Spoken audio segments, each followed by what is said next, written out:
Let's go to South Africa, where vote counting is currently underway in the country's local government elections.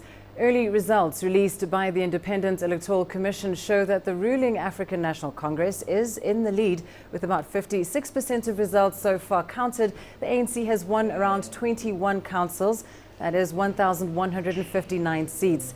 The opposition Democratic Alliance has won 7 councils and 440 seats, while the Economic Freedom Fighters have around 22 seats. Now, those final results are due to be handed over this weekend. They are expected to reveal that the ANC is losing its grip on power 2 decades after the end of apartheid. The party has won more than 60% of the vote at every election since Nelson Mandela was sworn in as the country's first democratically elected black president in 1994. Well, let's bring you the very latest on these election results. Here's some political analysis now, courtesy of Brooks Spector. He joins us live from our studios in Johannesburg. Thank you so much for your time, Mr. Spector. We know now that we're close to about 60% of the vote having been counted. Still too early to call it, but many are saying that these early results indicate that the ANC is definitely losing ground. What are the numbers telling you so far? Well, good morning. Good to be with you. What it does show is that, consistent with a pattern that was established some years ago, the ANC, the African National Congress, is generally speaking being drawn back down by a growing opposition party or parties. It's important to realize that all of these votes are being cast solely for local governmental councils, city and municipality. None of this is a national electoral process. There are no seats in the national parliament that are up for voting this time around. And South Africa has at these local elections has a two-sided process on the basis of wins in particular districts, and then as a whole, it's a proportional vote. So everybody who went in and cast their ballots yesterday actually reside in and won for the larger municipality that they were in. In Cape Town, which was won by the Democratic Alliance previously in a full majority, they're holding their own and then some, and they are beginning apparently to nibble at the edges in a couple of other areas near Cape Town. They already control the province of the Western Cape, but they are also apparently, and again, because as you say, all the votes have not been counted, they are apparently doing well in major cities such as the Nelson Mandela municipality, that's Port Elizabeth, in Tshwane, which is the renamed version of Pretoria, the national administrative capital, and even in Johannesburg, the industrial, commercial, and financial hub of the country.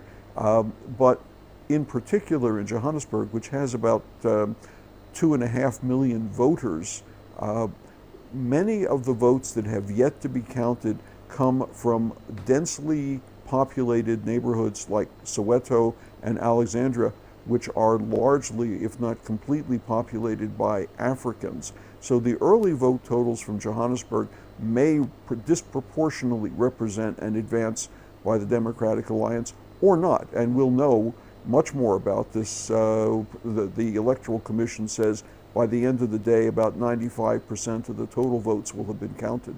That's true. The whole entire picture could change in the next few hours. But of course, it is clear that the DA has grown its support in major metropolitan cities, as you mentioned, Port Elizabeth, Tshwane, Johannesburg. What about the EFF? This is their first local government election. Are they posing any threat at all to the ANC?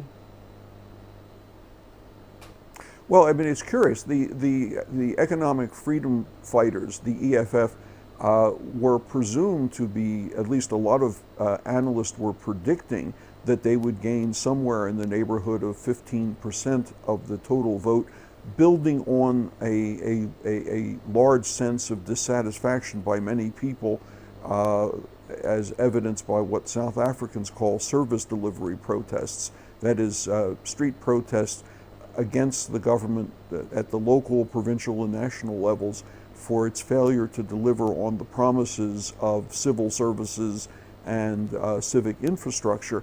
So far, at least, it appears that the EFF is gaining somewhere in the neighborhood of 7 to 8%, which represents a modest growth on their win in the previous national election, but not an overwhelming one.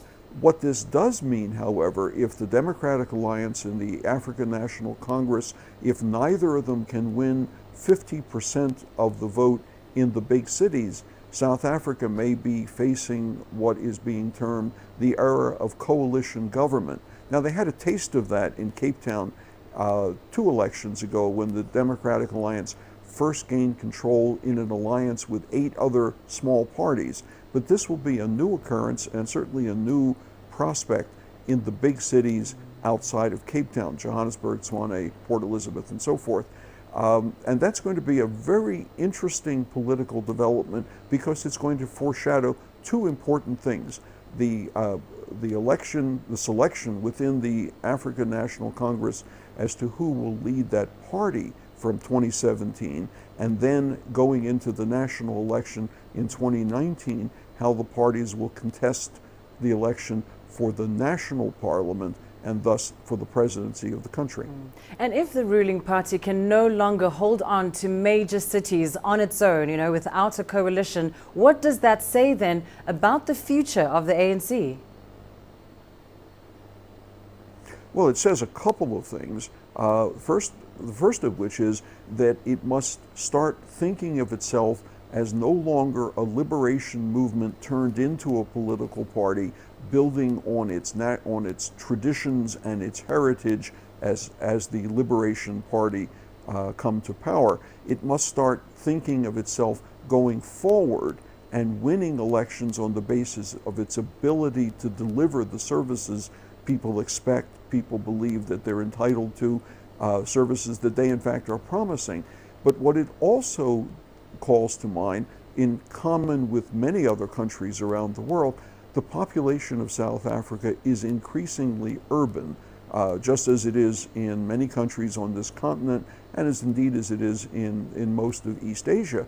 The population having moved increasingly to the large urban areas, they have different expectations about their relationship to government than, say, people living in deep rural areas that have a more traditional approach to the way things are. If that's true, then it means the African National Congress has to begin to rethink the way it appeals to voters for the 2020s and 2030s and onward into the future. Thank you so much, Brooks Spector, for that analysis on the toughest election challenge being faced by South Africa's ruling ANC.